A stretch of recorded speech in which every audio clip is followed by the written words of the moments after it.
কে হত্যার কথা বলে সেখানে একটা ভিডিও দেখালো। হ্যাঁ, খুব স্বাভাবিক, এটা মানুষের সেন্টিমেন্টে লেগেছে যে তাকে পুলিশ গুলি করে মেরেছে।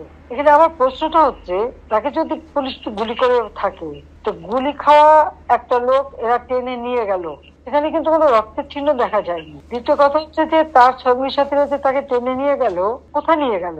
যার গুলি লাগবে তাকে তো সাথে সাথে হাসপাতালে নেওয়ার কথা।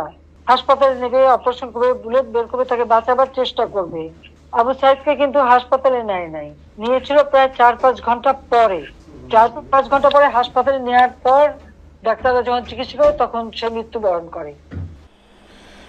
মানুষ প্রজাতির ভেতরে খুব অল্প সংখ্যক মানুষ আছে যারা মানুষের রক্ত দেখে আনন্দ পায়, মানুষের মৃত্যুতে যার আনন্দ হয়, মানুষকে হত্যা করে যে অপরিসীম আনন্দ উপভোগ করে।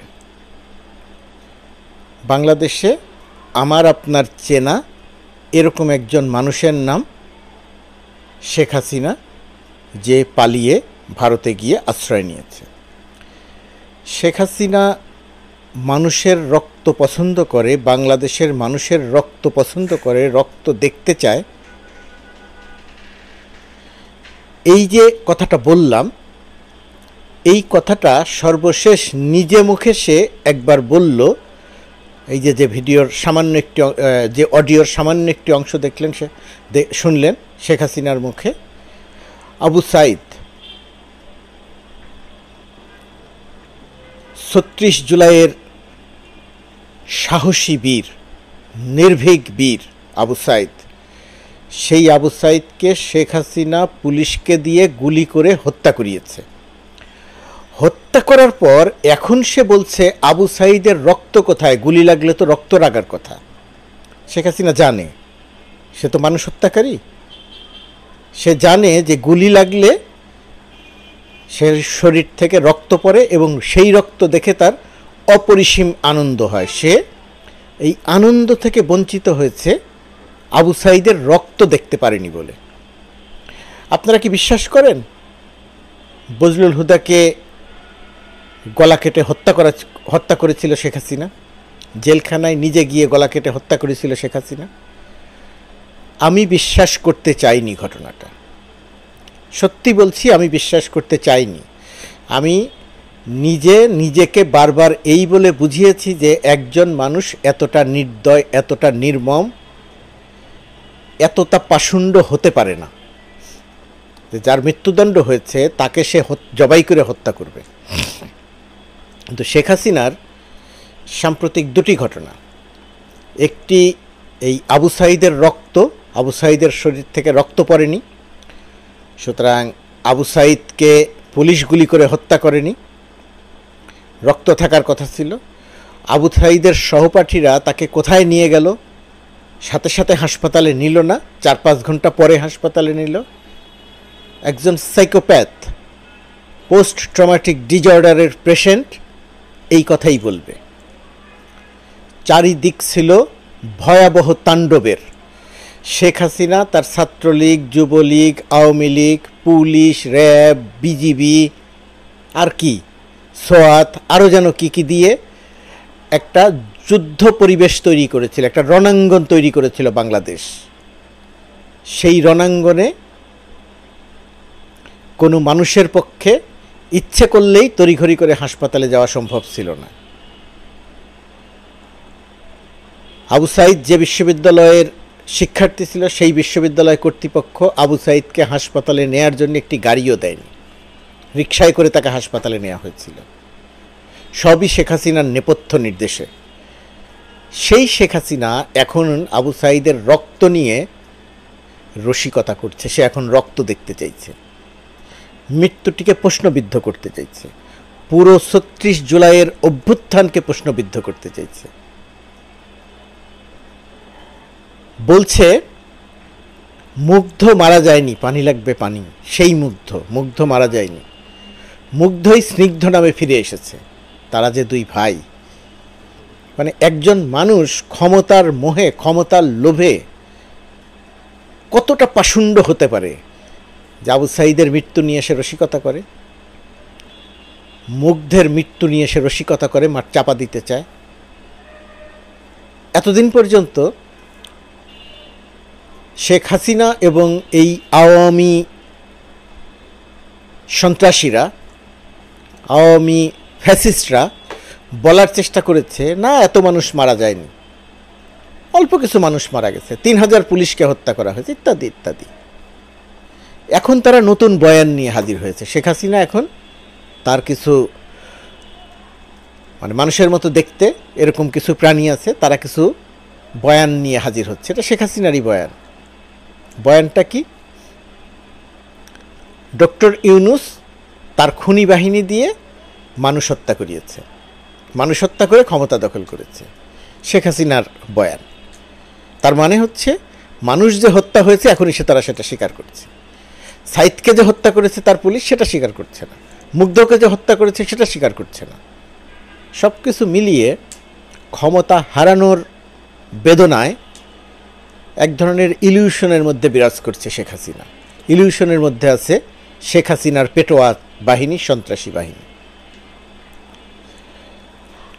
এই শেখ হাসিনার কথা নিয়ে আসলে আলোচনা করার কোনো অর্থ হয় না, একেবারেই অর্থহীন। তারপরেও আসলে এই আলোচনাটা করছি কেন?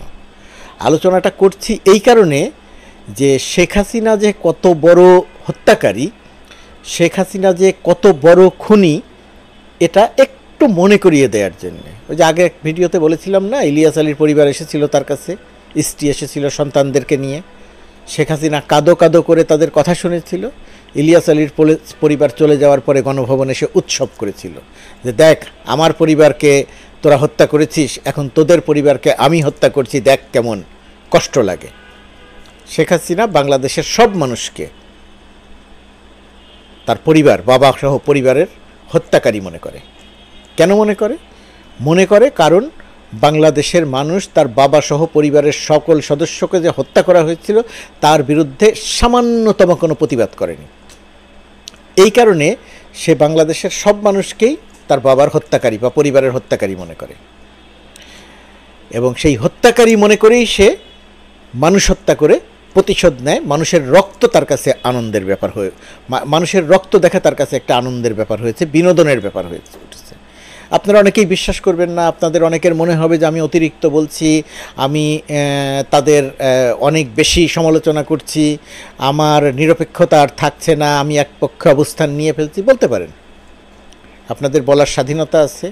অবশ্যই আপনারা এরকম বা এর চেয়েও কঠিন যে কোনো কিছু ভাবতে পারেন, বলতে পারেন, কিন্তু সেটা ভাবেন এবং বলেন। কিন্তু এটা ভুলে যাবেন না যে শেখ হাসিনা ইতিহাসের নিষ্ঠুরতম ব্যক্তি, ইতিহাসের নিষ্ঠুরতম ব্যক্তি, যে হাসতে হাসতে মানুষ হত্যা করতে পারে, যে মানুষের রক্ত দেখে আনন্দ উপভোগ করে। সে আনন্দ উপভোগ করতে পারেনি বলে আবু সাঈদের মৃত্যু নিয়ে রসিকতা করছে। সে আবু সাঈদের রক্ত দেখতে চায়। তার সরকারের সামনে, পুলিশের সামনে দাঁড়ানো মানে তার সরকারের সামনে আবু সাঈদ দাঁড়িয়ে যাবে, এত বড় সাহস! শুধু মৃত্যুতে তার আত্মা শান্তি পায়নি, তার আত্মার শান্তির জন্য রক্ত দেখা দরকার। রক্ত পিপাসু শুনেছেন না? শেখ হাসিনা হচ্ছে সেই মানুষের রক্ত পিপাসু। মুগ্ধ কেন শেখ হাসিনা যাদেরকে হত্যা করবে তাদেরকে কেন মুগ্ধ পানি খাওয়াবে? এই কারণে মুগ্ধর মৃত্যু নিয়ে তার এই হাসি রসিকতা। 1,500 মানুষকে হত্যা করেও তার রক্তের নেশা কাটেনি। এখনও সে বলছে দেশে সে ফিরবে, ফিরে এসে মানুষকে সবাইকে ধরে ধরে শিক্ষা দিবে, মানুষ হত্যা করবে। বাংলাদেশের মানুষকে শেখ হাসিনাকে বুঝতে হবে, বিএনপিকে শেখ হাসিনার নির্দয় আচরণ বুঝতে হবে। ধরেন প্রায় এক ধরনের হত্যাকাণ্ড, কোকো যে মারা গেল, তারেক রহমানের ছোট ভাই, বেগম খালেদা জিয়ার ছোট সন্তান, শহীদ রাষ্ট্রপতি জিয়াউর রহমানের ছোট সন্তান, কোকো যে মারা গেল, কোকো আসলে মারা যায়নি, কোকোকেও আসলে এক ধরনের হত্যাই করা হয়েছে। এটা তার আনন্দের উপলক্ষ।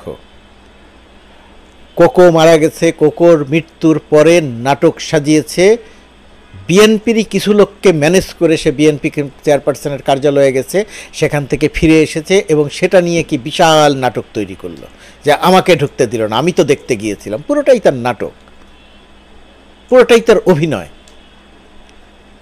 এই অভিনয় বাঙালি কোনো কোনো ক্ষেত্রে বুঝতে পারে না। খেয়াল করে দেখেন, 1996 সালের নির্বাচনের আগে মাথায় কালো পট্টি বেঁধেছিল, জনগণের কাছে ক্ষমা চেয়েছিল ভুল ত্রুটির জন্য। জনগণ তাদেরকে ভোট দিয়েছিল, ক্ষমতায় এসেছিল, ক্ষমতায় এসে দেশটাকে ছারখার করে দিয়েছে। শেখ হাসিনা আবার ক্ষমতায় আসতে চায়, আবার দেশে ফিরতে চায়। কেন ফিরতে চায়? ক্ষমতা চায় সে কী কারণে? ক্ষমতা চায় সে মানুষ হত্যা করার জন্যে, ক্ষমতা চায় সে বিএনপি নেতাকর্মীদের হত্যা করার জন্যে, জামাতকে হত্যা করার জন্যে, সাধারণ জনমানুষকে হত্যা করার জন্যে, তাদের বিরুদ্ধে যারা কথা বলবে তাদেরকে হত্যা করার জন্যে। এখন বাংলাদেশের মানুষ কি শেখ হাসিনাকে এই হত্যাকাণ্ডের সুযোগ দেবে বা দেয়া উচিত? দেয়া উচিত নয়। এর জন্য ছাত্র জনতার যে অভ্যুত্থান, সেই অভ্যুত্থানের বিজয়কে ধরে রাখতে হবে। বিএনপির এই রাজনীতিটা পরিপক্কতার সঙ্গে করতে হবে। এমন কোনো রাজনীতি বিএনপির করা যাবে না যে রাজনীতিতে শেখ হাসিনা সুবিধা পায়। শেখ হাসিনা বিকারগ্রস্ত, শেখ হাসিনা পোস্ট ট্রমাটিক ডিসঅর্ডারের পেশেন্ট, শেখ হাসিনা সাইকোপ্যাথ, শেখ হাসিনা ভারতে থেকে Copenhagen, Brussels, Delhi, New York, এই সমস্ত জায়গার নেতাদের সাথে কথা বলে উস্কানি দিচ্ছেন যাতে দেশে তাদের থাকা তার নেতারা নিপীড়নের শিকার হয়। দেশে থাকা নেতারা যত নিপীড়নের শিকার হবে শেখ হাসিনার রাজনীতি করতে তত সুবিধা হবে। নিজে দিল্লির রেস্ট হাউসে বিলাসবহুল জীবনযাপন করছেন আর মাঠে নামতে বলছেন নেতাদের, যাতে নেতাদের উপর আক্রমণ হয়। শেখ হাসিনা একটি জায়গাতে খুব হতাশ হয়েছে, ওবায়দুল কাদেরের একটি জায়গাতে খুব হতাশ হয়েছে। শেখ হাসিনার লোকজনের উপরে যে পরিমাণ নিপীড়ন, যে পরিমাণ জ্বালাও পোড়াও হবার কথা ছিল তাদের অপকর্মের কারণে, সেই তুলনায় বাংলাদেশে আওয়ামী লীগের উপরে প্রায় কিছুই হয়নি। এখনও আওয়ামী লীগের বহু নেতা প্রকাশ্যে, বহু নেতা ঘুরছে, ব্যবসা করছে, চাকরি করছে, তাদের ওই অর্থে কিছুই হয়নি। কিছু দরিদ্র মানুষের উপরে আক্রমণ হয়েছে, সেটা রাজনৈতিক কারণ, অন্য কোনো কারণে নয়। তো এই যে আক্রমণটা হয়েছে, এতে শেখ হাসিনা খুব হতাশ, এতে আওয়ামী লীগ খুব হতাশ। শেখ হাসিনা চেয়েছিল, সজীবদের জয় চেয়েছিল, বাংলাদেশে আওয়ামী লীগের ঘর বাড়ি জ্বালিয়ে পুড়িয়ে ছারখার করে দেওয়া হবে, হত্যা করা হবে। তখন তারা কেউ ওয়াশিংটনে বসে, কেউ দিল্লিতে বসে বলবে, দেখো বাংলাদেশে কি অরাজকতা চলছে, আমাদেরকে হত্যা করা হচ্ছে। সেটা যেহেতু হয়নি, সেই কারণে শেখ হাসিনা হতাশ, এবং হতাশ হয়ে শেখ হাসিনা প্রতিনিয়ত উস্কানি দিয়ে যাচ্ছে যাতে আওয়ামী লীগের লোকজনের উপর আক্রমণ হয়। বিএনপিকে সচেতন থাকতে হবে, ডক্টর ইউনূসের সরকারকে সচেতন থাকতে হবে, জামাতকে সচেতন থাকতে হবে, বামদেরকে সচেতন থাকতে হবে, সবচেয়ে বেশি সচেতন থাকতে হবে বৈষম্য বিরোধী ছাত্র আন্দোলন, যারা অভূতপূর্ব নেতৃত্ব দিয়ে এই শেখ হাসিনার দানবীয় সরকারের পতন ঘটিয়েছে। বৈষম্য বিরোধী ছাত্র আন্দোলনের ভূমিকা আন্দোলনে অপরিসীম, এখন দেশ গঠনের ভূমিকা আরও বেশি প্রবল। সেই দায়িত্ব নিশ্চয়ই তারা পালন করবে।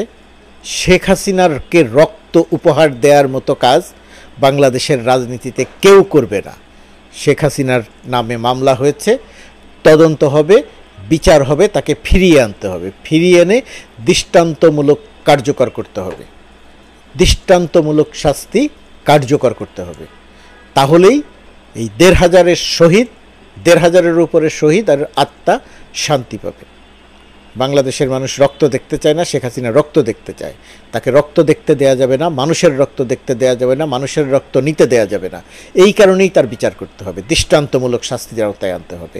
তার পক্ষ হয়ে যারা ভূমিকা রাখবেন, তার পক্ষ হয়ে তার লোকজনদের যারা পালিয়ে যাওয়ার সুযোগ দিয়েছেন এবং দেবেন, বিচারের আওতায় আনতে হবে তাদের। এই জায়গাটিতে বৈষম্য বিরোধী ছাত্র আন্দোলনের কঠিন এবং কঠোর ভূমিকা নেওয়া প্রত্যাশিত। কঠিন এবং কঠোর। কারা শেখ হাসিনার দোসরদের পালিয়ে যেতে দিল, কিভাবে হাসান মাহমুদরা পালিয়ে গেল এয়ারপোর্টে গ্রেপ্তার হওয়ার পর, এয়ারপোর্টে আটক হওয়ার পরেও, এই প্রশ্নগুলোর উত্তর দেশের মানুষের জানা দরকার। বৈষম্য বিরোধী ছাত্র আন্দোলন এই জানানোর ক্ষেত্রে ভূমিকা রাখতে পারে, গণমাধ্যম সেই দায়িত্ব পালন করতে পারছে না। এই জায়গাটিতে বৈষম্য বিরোধী ছাত্র আন্দোলনকে দায়িত্বটা পালন করতে হবে, দেশের মানুষকে জানাতে হবে যারা এই দোসরদের পালিয়ে যেতে দিয়েছে, যাদের শক্তিতে শেখ হাসিনা আবার দেশে ফিরে আসতে চায়, মানুষ হত্যা করতে চায়, তাদের চিহ্নিত করে বিচারের আওতায় আনা দরকার। এইখানে কোনো আপোষ করার কোনো সুযোগ নাই। শেখ হাসিনাকে মানুষের রক্ত দেখতে দেয়া যাবে না, এটা অবশ্যই বন্ধ করতে হবে।